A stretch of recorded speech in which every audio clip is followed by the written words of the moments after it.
Today we're speaking to Professor Ben Turok. He was the first main drafter of the economic clause in the African National Congress's Freedom Charter. Through your life, you haven't shrunk away from taking positions of principle, um, especially in taking a principal position, especially in highly contested areas of your political, economic, and social interactions in various groups, in particular in political parties. Why has that been?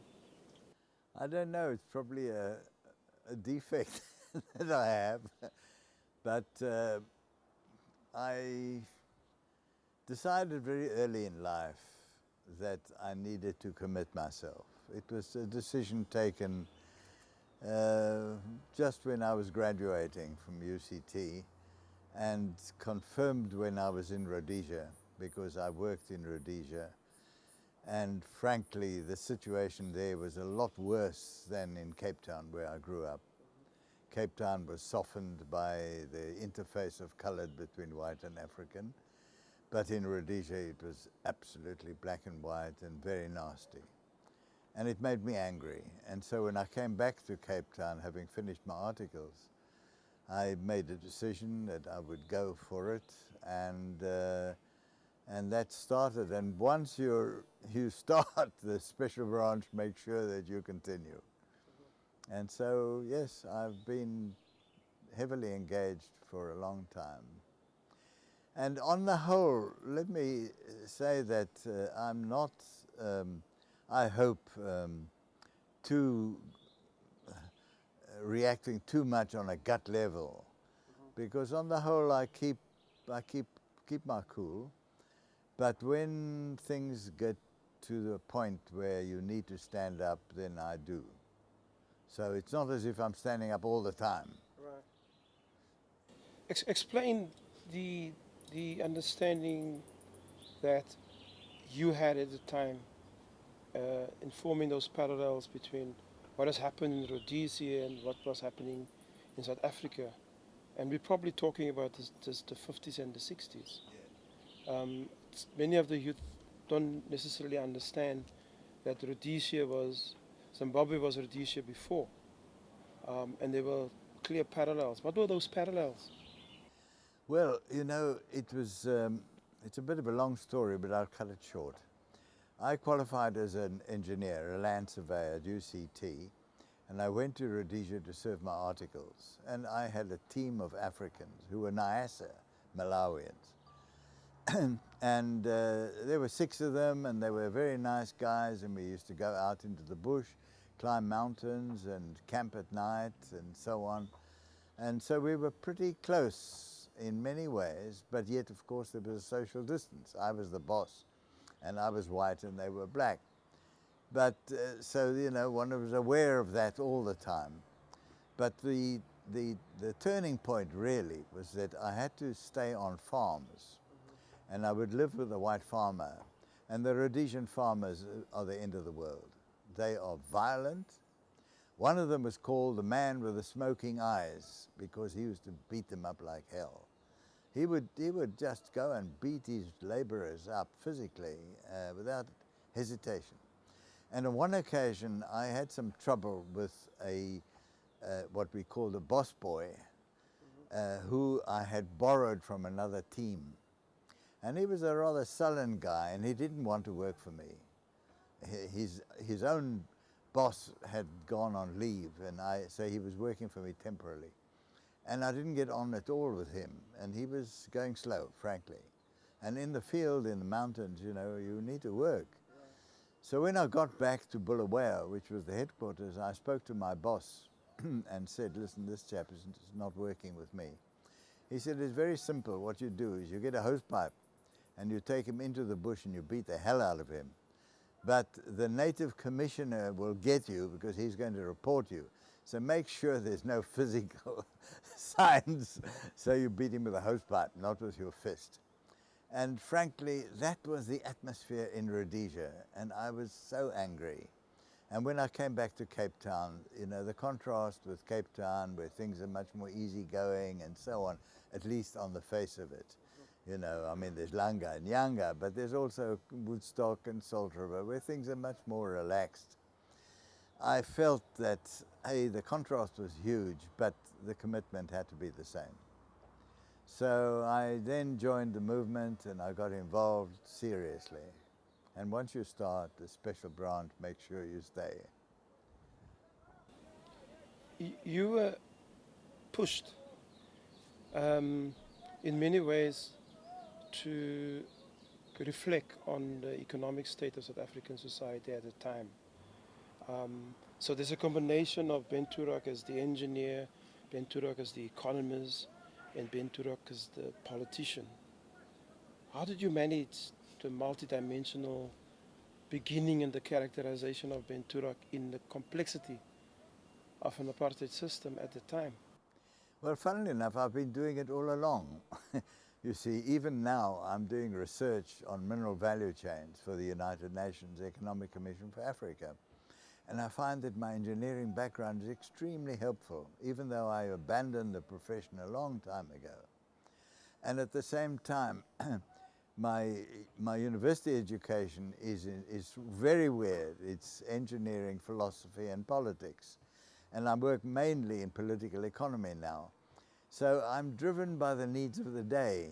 And, well, fortunately, I'm able to switch and adapt and take seriously whatever I'm doing at the moment. I mean, at the moment, I would say I'm an expert in mineral value chains. I know a great deal about it, and even though it's not part of my training, it wasn't part of the engineering I did land surveying, which is geology, geography, you know, that kind of, and mathematics.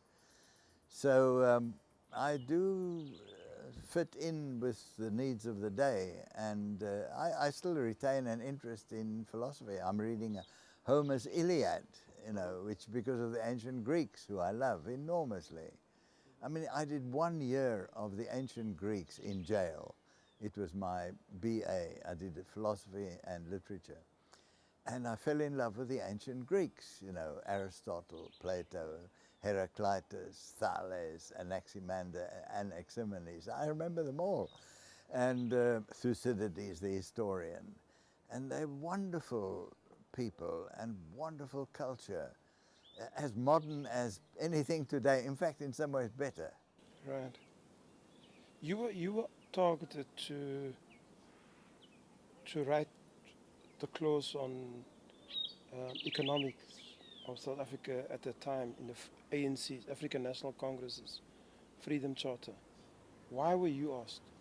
Well, Any ideas? Give us an insight into that. yes, I was a full-time organizer for the Congress of the People, and I used to run around the Western Cape, going up to Worcester, Paarl, Stellenbosch, all the rural areas, holding meetings for the preparatory for the Congress of the People. Then I got a letter from the National Action Council saying I should present the economic clause of the Freedom Charter at the Congress of the People. Well, I nearly died of fright. You know? So I prepared some notes and so on, and I began to read a bit.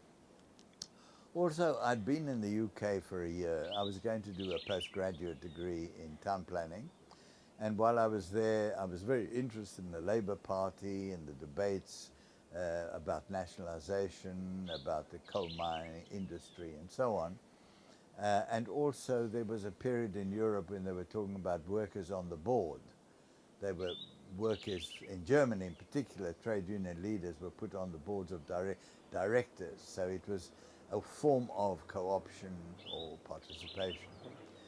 And so I did know something about economic policy from all that. And I read quite a lot. And so I went up to Joburg to go and prepare. And the night before the Congress of the People, the speakers were called together to a little meeting, together with one or two of the leaders and organizers of the Congress of the People. Now, none of the top people were there because they were all banned. You know, the Mandelas, the Slovos, they were all, couldn't be there. So it was a meeting of middle-level cadres, really. And we were given a draft of the Freedom Charter. And I read the economic clause and I thought, my God, I have to speak to this. It's very tame. Frankly, it was social democratic objectives. And so I said to the meeting, cheeky as I was, I don't like this clause. So they said, all right, amend it. So I sat there and then, and I wrote the existing clause, just off the cuff, you know. And Billy Nair was there as well, a trade unionist from Durban. And so the chairman said, okay, read what you've drafted. You know, it was like that, ad hoc. So I read what I drafted, and Billy said, I second it. So the meeting was then faced with a new economic clause, drafted on the spot. And they said, okay, they go for it. And so the Freedom Charter was amended with this new clause, much more radical. And the leadership, who were off campus, as it were faced with this amended thing, and it was too late. There was nothing they could do. And so the next day at the Congress of People, I presented the new clause, and it was adopted. And you know, the wonderful thing for me, and it really is wonderful, is that I've been to every national conference of the ANC since '92, and the NGC's. Since the time they were unbanned. Yes, since '92. And the National General Council. I've been to all the big meetings. And every time I go to a meeting like that, I go to the Economics Commission. That's my interest. And I sit there with bated breath, waiting for somebody to say, this clause needs to be amended. And it never has been amended. And you know, somebody like Jabu Moleketi, who became although he had been a secretary of the Communist Party in Transvaal, you know, he became the Deputy Minister of Finance and became increasingly conservative and cautious, as people do in finance. And at one NGC, about 6 years ago, he was the main speaker in the Economics Commission. And I was waiting for him to say the economics clause is wrong, needs to be amended. And lo and behold, he threw up a PowerPoint onto a screen, and there was the economic clause, and he said, right, that's our policy. So, you know, I have been, frankly, surprised how that clause has survived, even though government economic policies have become very cautious and very conservative and very far from public ownership. To the public and especially to the youth, what are the main features of that clause? Public ownership, which people interpret as state ownership. Now, I was very careful in the words I used, even though I was a youngster and so on. The word nationalization does not appear, because I thought the word nationalization would be interpreted as Communist Party policy, and I didn't want that in the ANC context. Also, I didn't want to talk about state ownership. And I used the word public ownership should be returned to the public as a whole, the people as a whole. And that is an anti-colonial sentiment, because the ANC is an anti-colonial movement. And so I wanted the focus to be on people's ownership in the sense that this was redress against colonial rule. And that is the spirit that I've always tried to persuade people, is the spirit of the Freedom Charter and that clause. But of course people want to jump the gun and say it's nationalization. Even Madiba made a statement some years ago that the clause means nationalization. Well, it wasn't my intention. So what was the intention at the time? The intention was, well, you know, in my speech, which was, I didn't have a written speech, I had notes, you see. And the police were there taking notes at the Congress. And the police, taking notes of my speech, of my notes, you see. And I was, frankly, I was fired up. I was so high, you know, and very nervous. And so my speech was probably fairly incoherent, because I wasn't reading any. I never read speeches. I've never read a speech in my life. I don't do it. I have notes and then I talk. So I talked, you see, to the masses, and there were 3,500 delegates. So I was very high and hyped up, very nervous. It was a heck of an occasion, very emotional. We were all very emotional.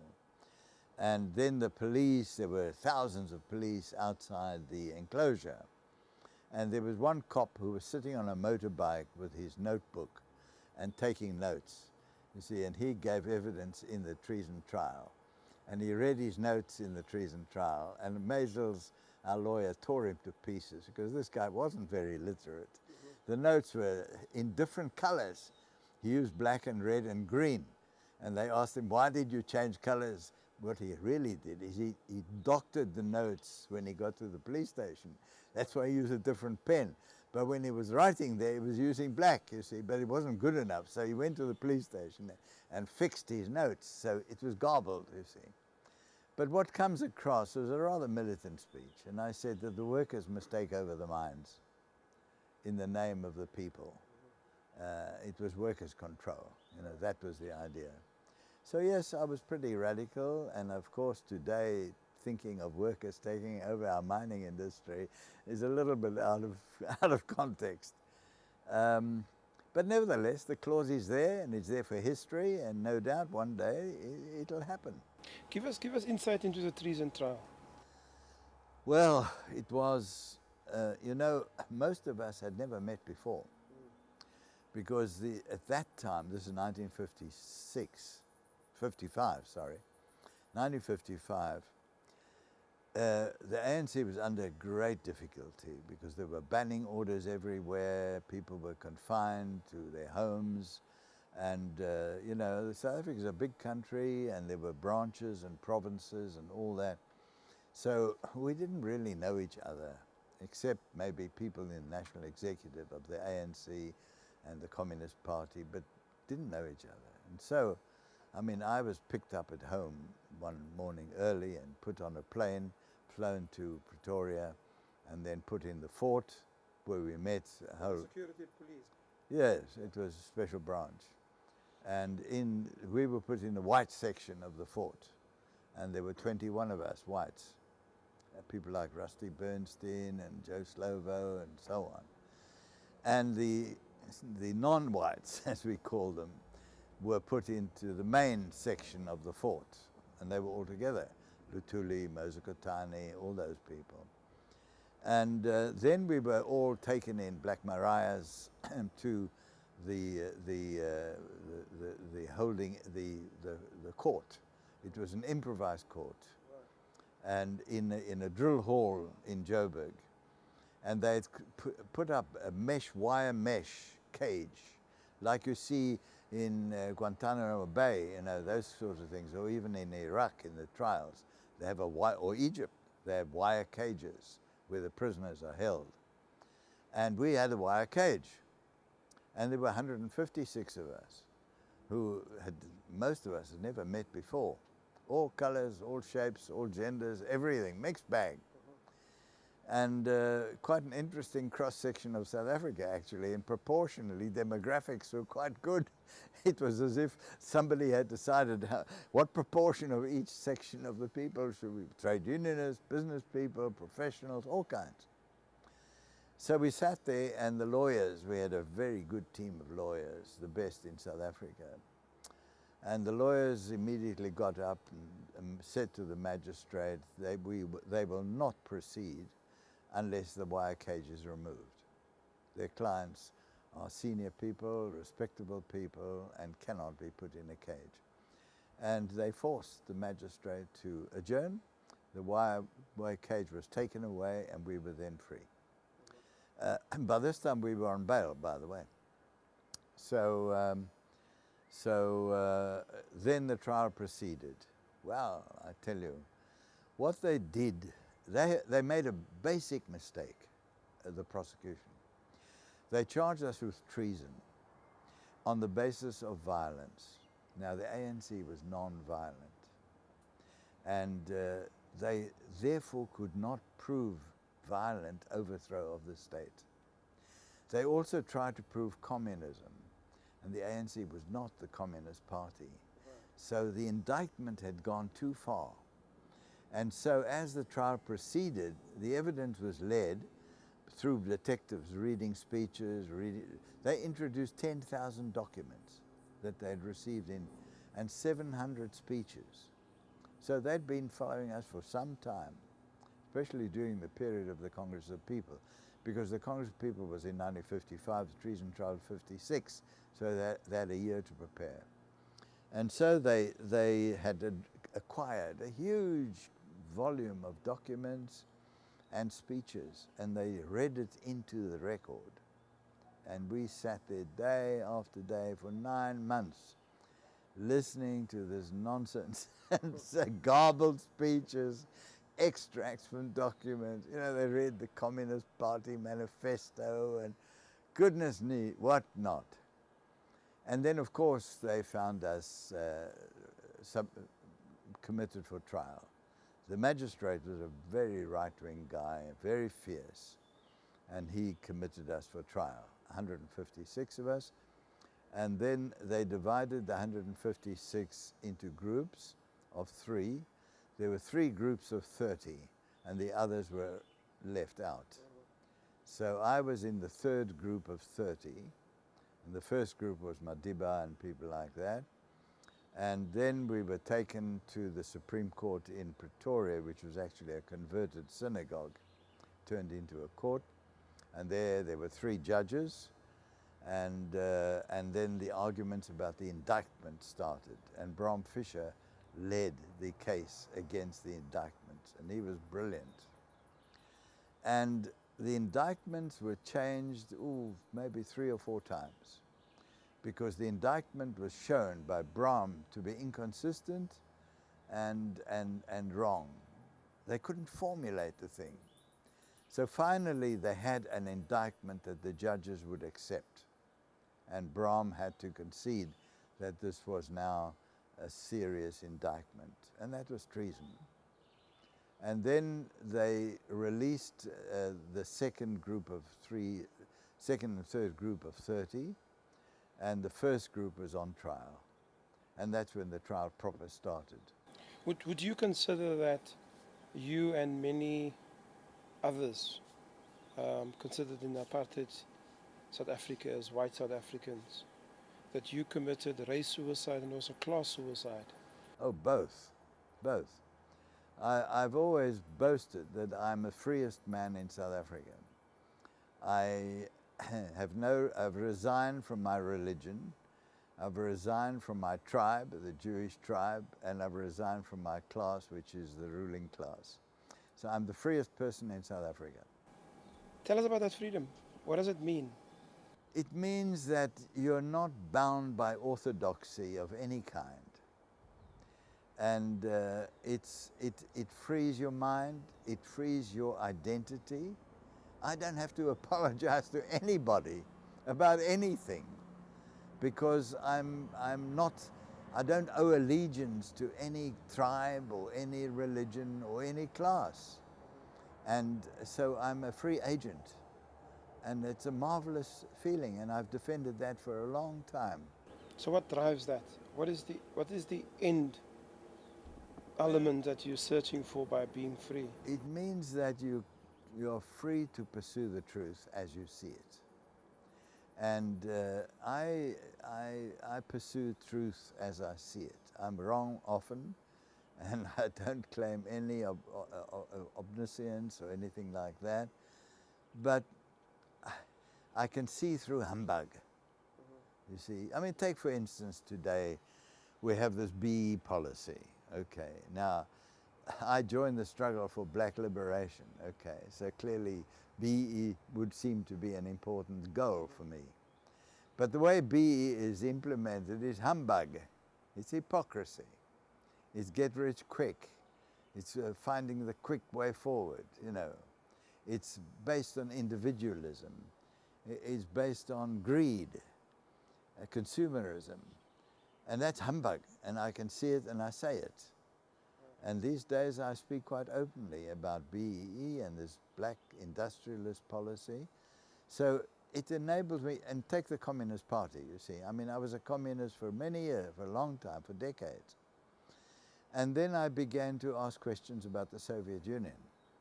And I became very uncomfortable. This is in the 70s.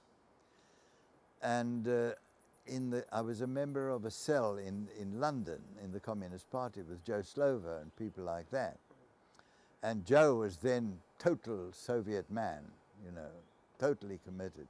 Yeah. He changed later. He wrote that excellent little pamphlet, Has Socialism Failed, which actually stood on its head everything he had done. You know, I mean, quite remarkable, volte-face. But I did not agree and didn't accept the nonsense about the Soviet way of life as being the utopia. I knew it wasn't. And there were lots of distortions in the Soviet Union. And I had practical examples of that. And so I began to speak out. And that is my independence, my non-conformist, not belonging, if you will, you know, in a way, in a total way. And so I was able to speak truth, which of course people didn't like. Joe didn't like it at all. We fought like hell. You earlier indicated that you were quite cheeky. Yes. Many people would argue that the way life works, the cycle of life, when the devil gets old, he also becomes an angel. By you being cheeky, are you the devil in many aspects of public discourse? Well, you know, I get sick to the stomach of hypocrisy. Let me give you an example of the Protection of State Information Act. Now, I was a member of the ANC caucus for a long time. And in caucus, you commit yourself and you vote like sheep. Now, that's the party system. Everybody, you vote like sheep. But I happened to be a neighbor of the chairman of the ANC committee, which was dealing with the protection of state information. And so I would pop into him, I'd rather not mention his name, pop into his office every now and again and say, how's it going? Because there was a lot of public concern and the press were very worried about it, you know, rightly. And so I was very well informed about, for a year, of what was going on in that committee and the way the opposition was fighting the clause by clause. There was a big fight in that committee. And so I was given drafts of the legislation and so on. And I kept quiet. I didn't say anything. I didn't do anything until the end. And what happened was, the day before the vote in the House, I went to the clerk of the House and got a copy of the draft bill, which was going to be tabled the next day. And I read it, and I was appalled at how far the Minister Cele would have powers over the whole public service and indeed over the whole public. The powers were extraordinary. And I felt I can't go along with this. But I still didn't act. I phoned 2 top lawyers in South Africa, the best constitution lawyers we have. I phoned them in the morning and I said to them, I only have one quick question for you. Is this bill sound? And both said it's unconstitutional. And so I said to Mary over breakfast, you know, I don't like Mary, this. your wife. My wife. I said, I don't know what to do. I don't know what to do. And then I got in the car to drive to Parliament, and as I was driving, the gorge rose. And I said, you're not going to vote for this thing. So I decided, it was last minute, if you like. I don't claim to be a hero who planned it all and all that. It was gut reaction. So I got to my office in Parliament, and the bells were ringing, and I went in, and I sat there while certain preliminary things went through, and then the bill was put to the vote, and I walked out. And I wrote a little note to the Chief Whip. I said, dear Chief Whip, I cannot vote for this thing, I'm leaving, Ben Turok. And I sent it to him with a messenger. So he got it as the vote was starting, and I walked out. I thought nobody saw me, because I did it very quietly. And at that time, I was sitting rather near the back and the door. So I just quietly got my paper and slipped out, you see. But one journalist sitting up in the bay saw me. Right. And then the phone started ringing. What did you do? Why did you do it? And of course, it became a cause célèbre. So I would say that I'm not one who jumps up and down all the time. I hope I've never given that impression. I'm not impetuous. And I think that I act after deep consideration. But in the end, if the thing is wrong, that consideration will lead me into action. And I've done that, and I'm doing it now, and I'm very proud of it. Was that a classic incident of Ben Turok's interpretation of the collective, contrast with his own integrity and independence? I knew that a lot of MPs were uncomfortable with it. The chairman of that committee, who gave me all this information, was very uncomfortable. He was in the committee, and that committee adopted it, an ANC chairman. And that committee adopted it, and I knew he didn't want to do it, but he was bound by caucus, bound by Lutuli House. And when we met in caucus and discussed this bill, a lot of people were very uncomfortable. They didn't speak, but they were very uncomfortable. They came to me privately. And I knew that a lot of, just like now, there is no way that that caucus is 100% behind our policies on Nkandla and all that. I could give you names of people who've said to me, we don't like this at all. And I reckon if we had a secret vote in caucus around Nkandla, I think that we would have a majority against. Damn nearly. So, you know, there's a lot of underground murmuring and complaints. People are not willing to risk their careers and their salaries by speaking out. And so I think, frankly, you know, I looked up a dictionary this morning, the word trauma. And trauma means, in my dictionary, a shock which, I haven't got the exact wording, a shock which creates stress. I think South Africa is in trauma. We're having too many shocks every day of bad appointments, of corruption, of bad decisions, of silly things that are done. And that leads to a shock system which leads to stress. And I'm afraid, I think our country is under deep stress at the moment. Now, it's in moments like that that I'm willing to speak out. Carefully chosen, and when my gorge rises because of the trauma, and I actually feel that trauma. I'll tell you, when I walked out from that particular session of Parliament, it was very stressful. The strange thing was, just to complete the story, is that I was due to go to Bloemfontein the next morning to give a lecture at the university in the African Studies Department. University of Free State. Free State, yes. And so I got into my car at about 9 o'clock and drove to the airport, and as I was driving, my cell phone started ringing and ringing and ringing. And I tell you this, it rang as soon as I got to Bloem, it rang and rang. I had to switch it off to give the lecture. So, you know, it became a huge issue, as you know. How do you navigate between a party expectation of the collective and independence and integrity around a particular situation or issue of public interest? What tools do you use to It's to very navigate? difficult. It's very difficult. And I can tell you, I have voted for many clauses and bills that I did not approve of. Even the budget. I have often disagreed with the budget.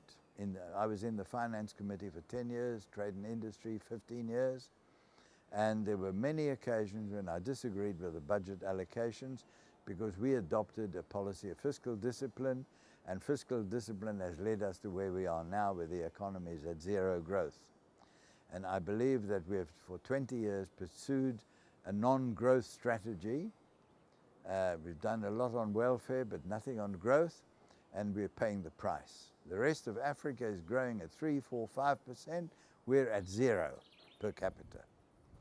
So, but I voted for the budget on every occasion. I've never walked out, I've never voted against. And so, you know, when you're part of a collective, you either vote with or you resign. And my policy always has been, on balance, I'd rather stay in and vote with like a sheep. And you know, there's a Zapiro cartoon showing me as sheep. and I'm saying, the blurb says, to be or to bleat or not to bleat. You see, and I was very angry with Jono Zapiro because he portrayed me as a sheep, which I thought I never was, but I did go along with it. You know, in 20 years, I've only abstained once. And so you go on and you make a judgment. Is it, even now, I don't resign from the ANC. Why not? Even though I dislike very much what's going on. Why don't I resign? And the argument, the view is that the ANC still remains the voice of the people. It is the voice of the masses. You see the huge meetings that take place, the conferences of thousands of people, the mass meetings of thousands of people. That's the vox populi. And I want to be with the vox populi, with the people, even though the organization in its work is doing many bad things. So, you know, that loyalty is still with me. It's my life. I joined this thing, and I don't want to resign. I think other people should resign, not me.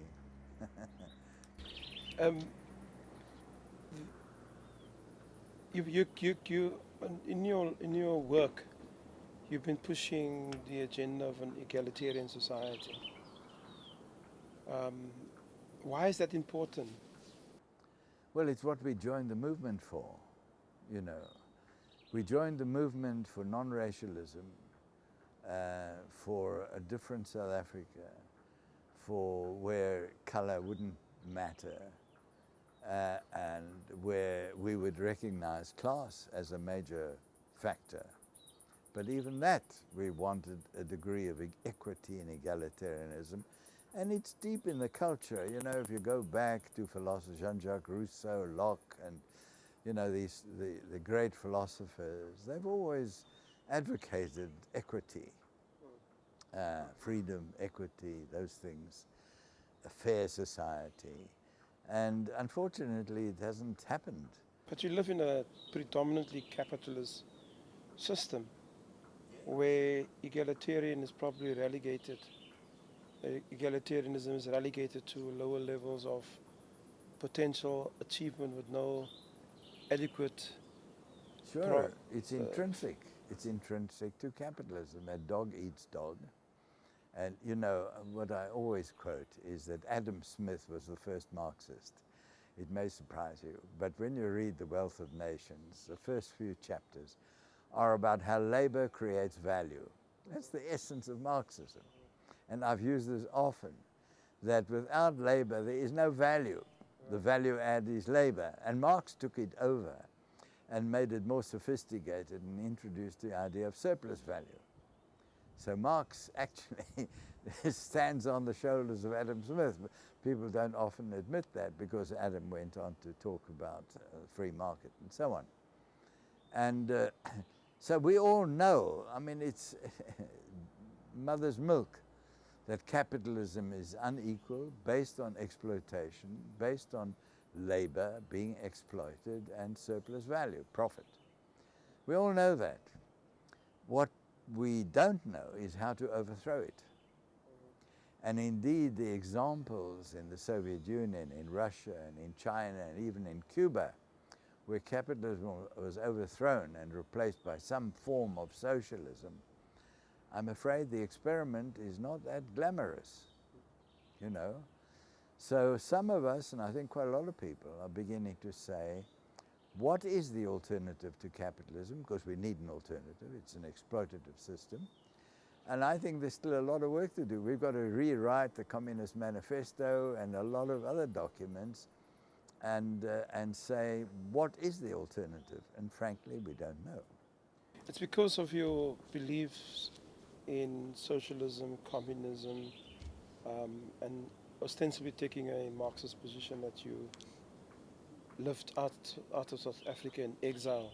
But you returned. So after the unbanning, how did you manage the transition from living for years in exile, coming back into an apartheid system, living through that transition, and then into a new post-apartheid democratic society? Clearly there were different challenges at the time, from exile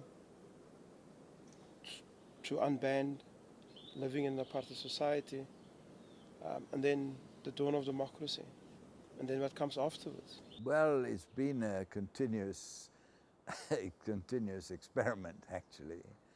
And one has had to adapt to different conditions. I mean, when I came back in 1990, I opened up the Institute for African Alternatives, a branch of my institute, which was by then Continental. I opened a branch in Joburg, and I was acting as an NGO, a think tank, that kind of thing. And then I was dragged into the ANC. I was in a branch, and then I was made head of the economics department in Gauteng. So that became almost full-time job, and then I was pulled into the government as head of the Reconstruction Development Program in government. So that again was a new experience. I mean, to be in government for me, you know, I'd been outside for so long, all my life. Yeah. Suddenly we became respectable. Let me tell you, the cabinet used to meet every second week in Pretoria. We met in Joburg one week, and then we met for a week, the other week, alternate week, in Pretoria. We met in a room where there were busts of the former presidents of South Africa. And there was Forster, de Klerk, and all John and Verwoerd, all around us, you know, busts surrounding us. And I must tell you, I felt so uncomfortable. And you know who came to visit us was Neil Barnard, the head of security of the NIA under apartheid, the main perpetrator of counterintelligence. And he came to visit us, and people said he's done a good job in the transition. So, you know, it was a strange period. And people were even saying that P.W. Botha was much better than de Klerk, because although in public he was attacking the ANC and saying white domination forever, in private he was telling Neil Barnard, go and negotiate. So, you know, it was a funny Cold War period, and Neil Barnard's book on this subject is excellent, excellent. I hate to say it, but it is. It describes the whole negotiation, Madiba and so on. So it was a phony war period. And of course there was violence everywhere, Boipatong and KZN, Inkatha violence. So it was, frankly, we were living day by day. And I don't think, for instance, I didn't keep a diary. Can you imagine? I did keep cuttings. I have downstairs a huge library of newspaper cuttings of that period, because I kept cuttings. But I didn't keep a diary. I didn't write things. It was all too hot and too immediate, so it was day to day, you know. So there was no time for reflection.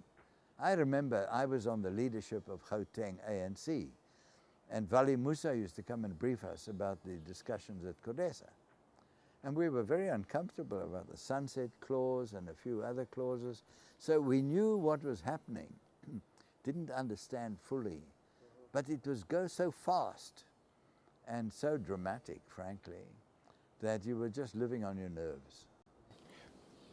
The sunset clause, what was that? It's a clause which guarantees the public servants' tenure despite the changeover of government. Which public servants are we talking about? Well, I think it's the army, certainly, security, but I think it's most senior public servants. That those that also serve the Bantustan government and the I apartheid. think so. I'm subject to correction, Yeah. but it's a clause in the agreement, Codesa, that they would not be fired, and it was a condition of transition. I mean, de Klerk said that clause must go, and Joe Slovo was the one who wrote a paper. I have that paper, and I have Pallo Jordan's reply. Pallo objected. And Joe wrote and said, we have to accept the sunset clause as part of the agreement. At that time, at negotiations, we had parts of South Africa burning, Sebokeng, and Naval, part of Soweto, and there were also sporadic incidences in other parts of the country, but also a terrible incidents of political violence happening in what was Natal, which is now KwaZulu-Natal in South Africa. What challenges did these events present? Because lots of political uh, uh, violence, uh, people died, people were killed, um, almost like a continuing of a covert operation, which has now more overt in after the unbanning of political organizations. So, what did that represent? What did that require from people like yourself that came out of exile and other leaders? Well, you know, it was a period of great tension and great indecision. No, not indecision, great difficulty, complexity of, you know, in decision making. For instance, Chris Hani had said they wanted to keep the underground structures of Mkhonto Wesizwe, and Madiba overruled it. So we knew that there were different schools of thought within Mkhonto, within ANC, but whether you maintain your underground structures or not. So that was a cause of tension. I mean, I was an MK man, and I had to decide where I was, what my position was. I tell you this, I visited the East Rand, was it Germiston, where there was Kumalo Street, where there was massacres. And I actually went there to have a look around with some comrades. And I tell you, it was such a devastating experience, because you could see where the bullet holes, where the buildings were burned. You know, as part of the ungovernability, people actually climbed poles and took down wires and cables and installations from the railways to stop the trains. So sabotage was everywhere, and people actually risked their lives in destroying infrastructure of the railway to stop the trains running. That's how deep it all was. So, you know, we were living it was a war zone, all over the place. And you just felt pretty insecure. And then I can tell you, I remember a march by Nkata in Joburg. Now, I was in my office in Braamfontein, which was on the 6th floor. And I heard noise, shouts, and I looked down in the street. And there was an impi, there's no other word for it, with spears, assegais, and all that, marching down the street in front of my office. They were heading for Shell House that day. And ANC headquarters. ANC headquarters. And this was in Nkata, Freedom Park, in Nkata, and at war. And they were marching, and you felt, where can this go? You know, they can go into the white suburbs and start killing people, or go to town. They were in such a warlike mood, and they were all in Zulu regalia and all that. These are mine workers, migrants. And that was the mood of the day, and you were living in the middle of it. Yeah, it's pretty frightening stuff. So what was the collective leadership resolve, even in those incidents of where South Africa is actually at a low intensity war? Well, you know, the leadership knew that there was a stalemate. They had to negotiate. Neither side could destroy the other. We certainly did not have the capability to destroy the apartheid state. All we could do was undermine and create havoc, but we couldn't take power. There's no way we could take power. We knew that. All of us knew it. On the other hand, regime was also, you know, Neil Barnard says in his book, we had to negotiate. We had no choice. So on both sides there was an understanding. It's like a war zone, you know. There comes a time when the casualties on both sides are so high that you say we can't go on. And so they negotiate. Both wanted a settlement, and it came. And fortunately, tempers were controlled. I have to say, de Klerk kept his cool, Madiba kept his cool despite the odd flare-up. And so Codesa succeeded, and here we are. Was that all in the interest of South Africa as a country, a nation, and its citizens? Yes, but I think the immediate perception was, let's end this war. Let's end this war and see what we can do. And what will come will come. Because we knew we couldn't achieve everything by any means. But at least if we one man, one vote, a universal franchise, then that would create a majority rule government, and then we could see what we could do. We were all understood Nkrumah's warning, you know, about the political seize the political kingdom, and then all else will come. Well, we knew all else wouldn't come that quickly, but at least seize the political kingdom. And you know, already in the constitutional guidelines document, which was adopted in the late 80s by the ANC, already there you can see the signal that political power was the goal, and economics was out of the window. I've written about this, and I've actually reflected a little bit negatively the way ANC abandoned economic issues in the discussions in exile. But you know, I think they were desperate, and the feeling was, let's get hold of government, and then we'll do what we can. Without revealing too much out of your book, which is on the matter of political negotiations in the absence of economics informing at political negotiations. What were the key drivers? What's your book telling us? The name of your book, and what is it telling us? You mean my latest one or the previous one? The one that speaks to this matter. Well, I think my magnum opus, I think, is my From the Freedom Charter to Polokwane, which deals with the economic history of the ANC. And in that book, I discuss this question of Esterhazy and his people who were negotiating in exile, and the fact that economics was dropped. And the ANC has never admitted this, but I have confronted people like Pallo Jordan and others, and it's quite clear that economic policy was dropped in the interests of a political settlement.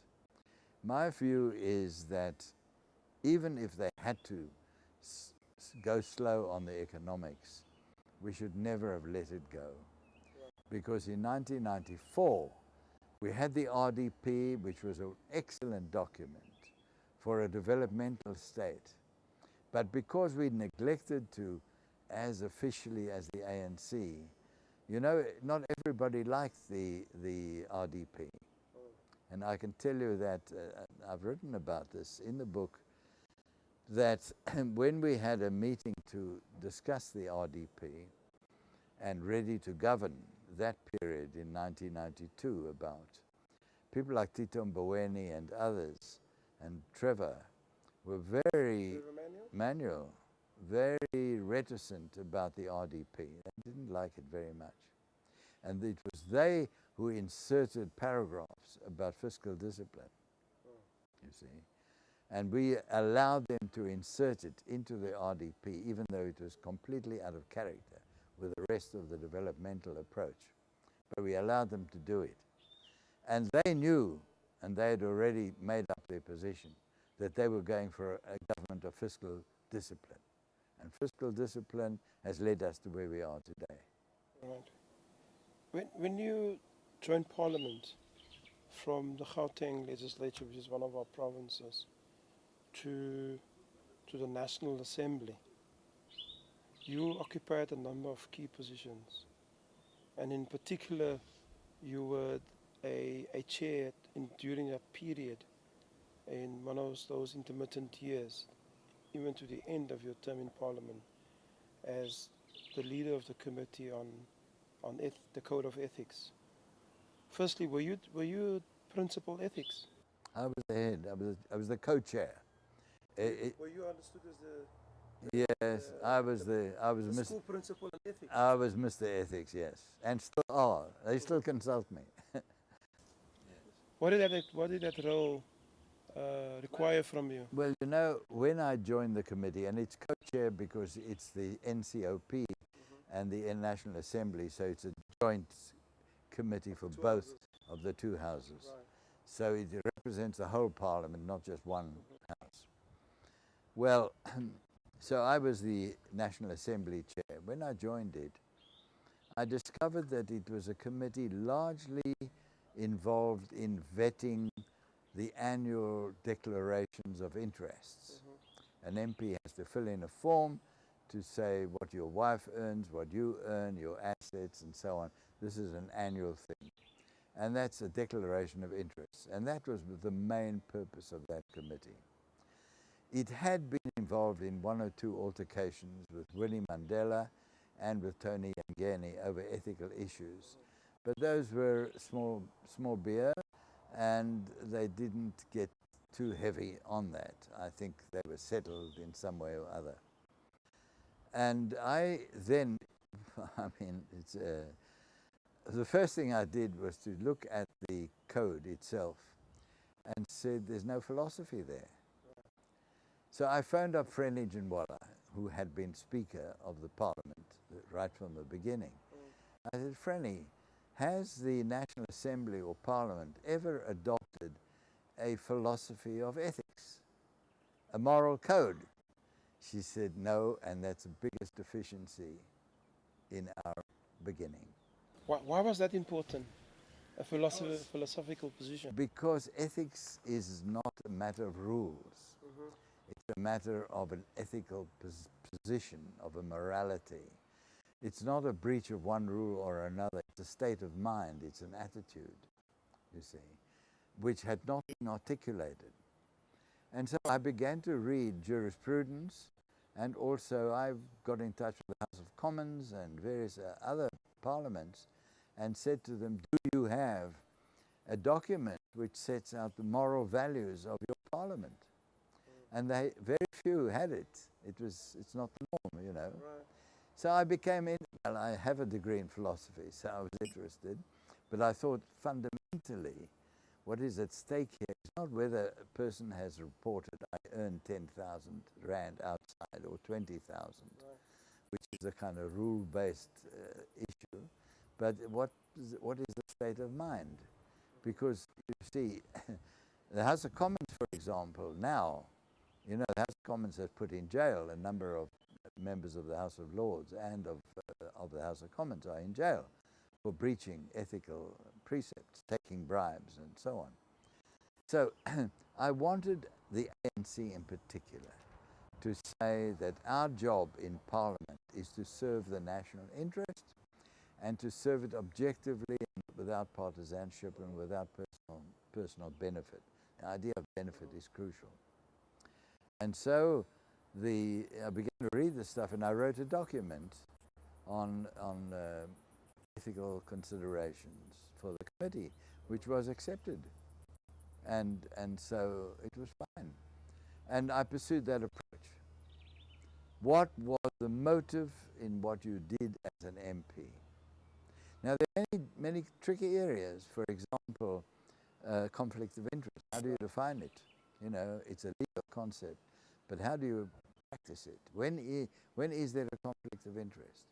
When you're sitting in a committee, then when do you leave? And when do you not vote and so on? So, yes, it became a little bit of an obsession. And then, of course, came the case of the woman from Northwest, I forget her name, and then came Diana Pule, and that was very heavy. It took a tremendous toll from me because she fought all the way. Part of your responsibility as the co-chair is that you had to adjudicate in difficult situations. um, about potentially the break of the code of ethics amongst your colleagues. In fact, there was also a public report in the media that your life was also threatened. What did that require from you as this leader, Ben Turok, the cheeky one, both for his friends and for his foe, political friends and foe, but also responsible for making sure there's a decorum of ethical practice within Parliament? The rules provide for the Ethics Committee, which is a multi-party committee with 2 chairs, that it creates a panel to judge misconduct. I was the chair of that panel of 9. It's multi-party. So I found myself in the position of sitting as a judge with 9 MPs as the assessors, if you like. And the accused coming there with a defense lawyer and witnesses being sworn in, all this under oath. And frankly, it took a mind shift for me to become a judge. And I had to mentally say, you are impartial, you're objective, you're non-partisan, you're judging the evidence on merit, and indeed all the proceedings are run like a court of law. And therefore it imposes an obligation on the judge to behave with decorum and to allow witnesses their own time, and even the accused to give them ample time. Now in the first case that I had, it was, I just can't remember her name, she died recently. She worked with John Block, the Premier of Northern Cape. Hmm? The chairperson of the ANC in the Northern Cape. Yes, and she was his number 2. Yolanda Botha. Yes, Yolanda Botha. Now, She was a member of Parliament. She was a member of Parliament, and her case was a very tricky one because there was a witness in Pretoria who had given evidence, who told the police about her wrongdoing, but whose life had been threatened. And she was told to go into a witness protection program, but she refused because she had a daughter at the university and she didn't want to go into that. And so she lived under constant threat. And when she was brought down to give evidence, we had security meet her at the airport, and she was taken to my office, and she sat in my office. And when she was due to give evidence, security took her from my office to the hearing in Parliament. So she was constantly under surveillance because of threats. And she was very nervous, etc. And then, of course, we had the hearings, and Yolanda was found guilty, and so on. But then there came the more difficult case, which was Dinah Pule. Now, Dinah Pule had witnesses, and she lied all the way through. She was at the time minister? Minister of Communications, and a very glamorous lady. And the evidence was very hard to get, because what had happened is she had a boyfriend who was her business partner and a beneficiary of a lot of dealings with the department. And this guy used to travel with her around the world. So we had to get evidence that they'd been on the same flight, that they'd been in the same hotel, that they'd lived in the same room, which he denied. But we got the evidence through a long, hard battle. We got the evidence to prove that they were sharing a bedroom. And also they shared taxis and so on. We had to follow this thing through. Unfortunately, she had Mike Masuta, the present Minister of Justice. He was her defendant, a lawyer, defending lawyer, because he was an MP and you were allowed that. And Mike was very stubborn, and he kept raising points of order and bringing documents, and he delayed. We had four or 5 days full of hearings. So we sat, and we had masses of documentation. Oh, well over 1,000 or 2,000 pages of evidence. And of course there were civil servants from her department who lied as well, who were complicit. So it was a very complicated case, but in the end we found her guilty. And actually, strangely enough, I was asked not long ago to give evidence in a disciplinary hearing against the public servants on the same matter. So they sent me records of hearings again, 5 volumes of massive documents. So it was a tough case. But during the case, I was told, parliamentary security came to see me and said they've got information that there was going to be a hit because this boyfriend was a criminal and he was organizing a hit. And so Parliament, I couldn't leave the house without security. I couldn't drive my own car. On the weekend, if I wanted to go out for dinner with my family, security would come. You know, the restaurant on Fishook Beach, Yes. we went there for dinner. Before I could go into the restaurant, the security went into the restaurant to case it, look where the exits were, look at where the staff were, and they were standing around. And everywhere I went, security, all the time. I said, I want to go for a walk to the beach. They said, you can't. If you do that, we'll follow you all the way down. So, you know, I don't know, and they fetched me every day to go to Parliament. We took a different route every time we went to Parliament, in case there was an ambush. Yeah, they took it very seriously. So my office was under surveillance. I couldn't walk anywhere without security. It's a damn nuisance. So after a while, the temperature cooled down and they thought, well, okay, we can't go on forever, you know. And anyway, I was tired of this. What was your resolve? Clearly this took a toll on you as a leader within a political party, but also it played out very effectively into your personal space. Well, I didn't realize how stressed I was, quite frankly. And a couple of months later, I had a heart condition, quite a serious heart condition. And I was in ICU in hospital. I don't know whether it was related, but it seems possible that the stress. Also, I was terribly busy finishing my book. You see, my book of the parapet.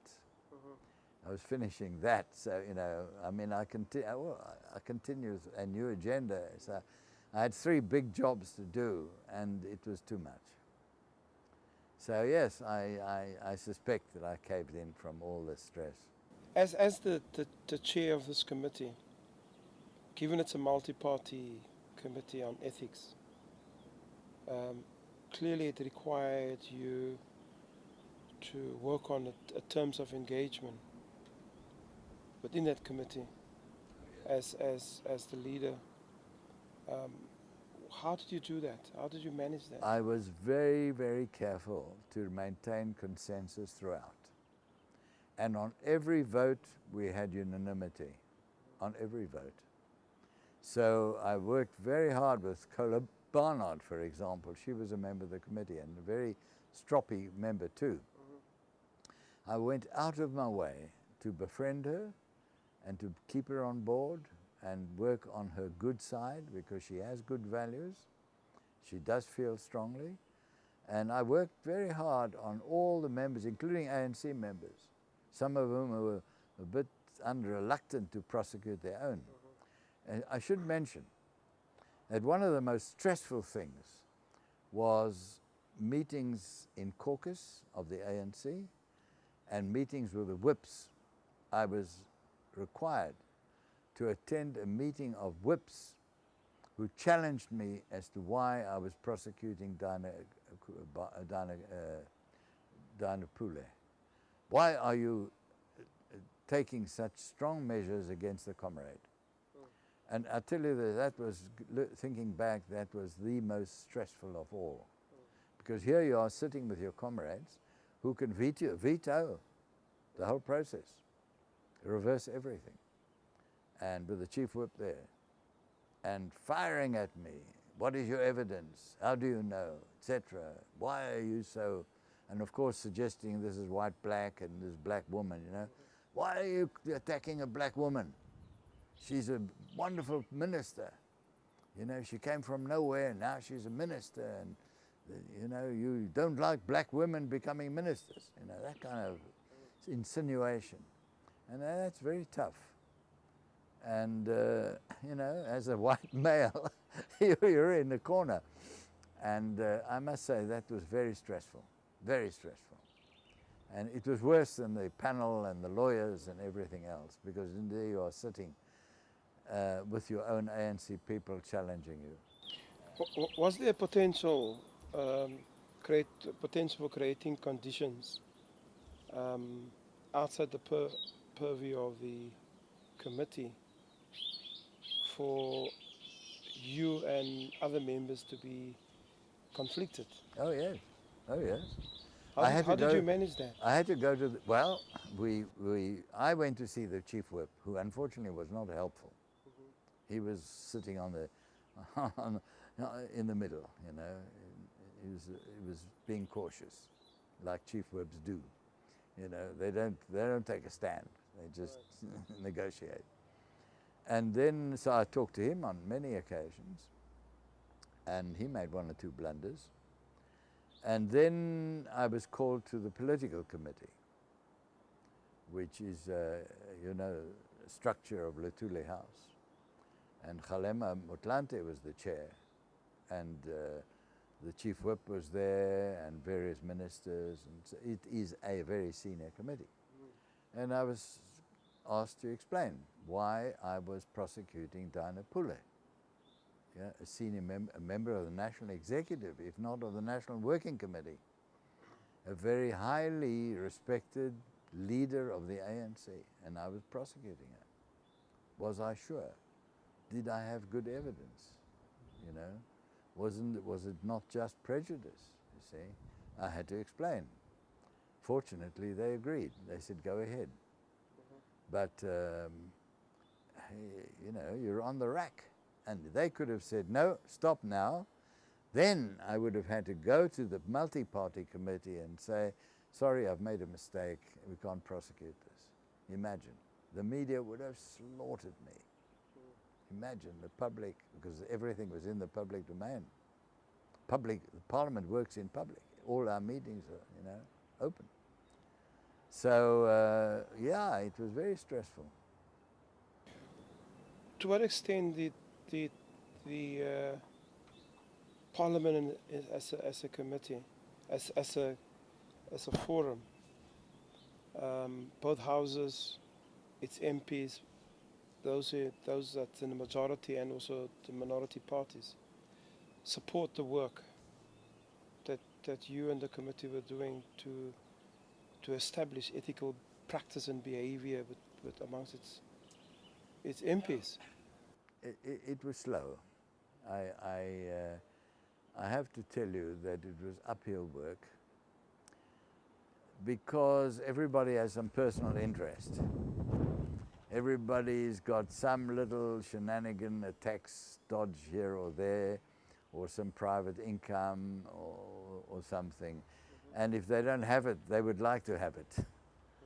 And so now you're saying to them, look, this is why I started with the philosophy. I said, you must get the philosophy accepted, because then you've got a foundation on which to build rules. If you build rules, for example, I'll tell you, just you have to declare your wife's income. So when I was appointed, I thought, hey, this is heavy. And I spoke to 3 MPs, senior MPs, in the House. And I said, are you in favor of declaring your wife's income? And one of them said yes, and the other one said no. And he said no, because his wife is a professional and she has a constitutional right to do her thing without accounting to him. So he raised that, and it is a problem. There is a constitutional right for women, for wives, for spouses, to make it gender neutral, for spouses to lead their own lives without reporting to the other spouse. But our rules require that they report, and you can't escape that. If you don't report, you're in trouble, you're in breach. So there is a tension there. So I began to investigate this thing. So I thought, in the end, let's not take a rule position, let's take a philosophical position. What is the right thing to do? And I used to tell a story of a wife of a minister who had a dinner party, and at the dinner party she negotiated a deal for her business, just quietly. And at the end of the dinner she said to her husband, "Darling, I've made 10 million rand tonight, but I'm not going to tell you about it because the minister mustn't know." Yeah. So you see, things like that happen. And if she and he doesn't have a correct philosophical understanding of their role as public representatives, then nothing will work. Just remind us again about what are the key fundamentals of that philosophy that you managed to impart on your committee that's responsible for ethics. You are governed by the national interest, not by private interest. And whenever you make a judgment about a consultation, about talking to business, etc., your accountability is to the national interest and not to your own interest. And if there's any danger of any personal interest intervening, then you have to act. I can tell you this just to conclude. We were invited, 3 of us, by the Bundestag in Germany to go and talk to them about ethics. In Germany, an MP does not disclose the wife's income. So any business that the MP does is in the wife's name, and you don't disclose. Our system is better than theirs. We learned nothing from them. We could teach them. You see, now that's nice. And I felt we were on the right path. We were not doing as well as we ought, but we were on the right path, because ethics is the end of it all. Going forward, South African society, and based on your experience, what would you advise those that wants to enter in leadership positions or currently leadership positions, the youth in particular? What's your advice to them when they enter public life? What I'm saying these days is that at the last National General Council, the President admitted very serious deficiencies in the ANC, misconduct, lobbying, fractions, and so on. And my reaction to that, if a leader of an institution or a group of leaders of an institution admit such serious failings, then somebody has to resign. And my mood at the moment is I want to see resignations. Because if the current leadership continues without any changes, I'm not saying all must resign, I'm saying we want to see a signal, an admission of failure, and that you resign. And I would advise that the membership and the public as a whole should say to the ANC, your performance is, as you admit, not up to scratch. It's time for change. Because to go on without change will just lead to the same result. Right. And I think that is the challenge for South Africa. Anyone wanting to get involved in politics, in the ANC, and so on, should include in that the need for change. We've been in the same group too long, and the result has not been good. And if those that doesn't want to into informal politics, but clearly our youth, there's a groundswell of youth dissatisfaction with a range of things in South African society. Some of the stuff you've mentioned on the economics front, but also in the university environment, the whole question of fees and fees exclusion, There are many communities where there's a shock to communities' household income and that. So, within communities themselves, there are emerging leaders coming out, not necessarily belonging to a political party. What would your advice be for them based on your years of experience? I think they must continue to protest. I like the protests. Why? I think we need to shake up our system. I think governments and even the leadership of the ANC have become too static, too complacent, self-satisfied, even self-serving. And the necessary commitment to the public good is not evident. And there's a lot of hypocrisy and tokenism. And that can only be shaken up from the bottom. So as far as I'm concerned, let it roll. And for business leaders? Business leaders also have to speak out. You know, they're so bung to say anything. They're so frightened. I meet top business leaders, very top CEOs. And I say to them, why don't you speak out, you see? And they say, if you speak out, you won't get orders. You won't get business. Tenders will not go your way. And indeed, there's serious discrimination against businesses that speak out.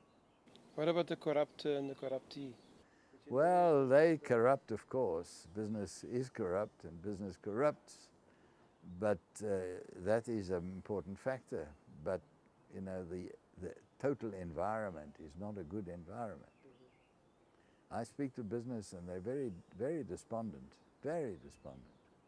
I'm due to meet two top leaders, I won't mention which companies, CEOs of two biggest companies in South Africa in a couple of weeks' time. I know what they want to talk to me about. They're worried sick about the future. So let it roll. In your peers?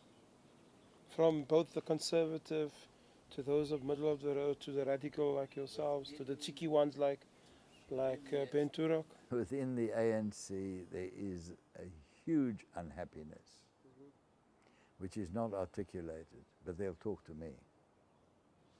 And I think that if one had a secret ballot with members of parliament, you might be surprised at what the outcome is.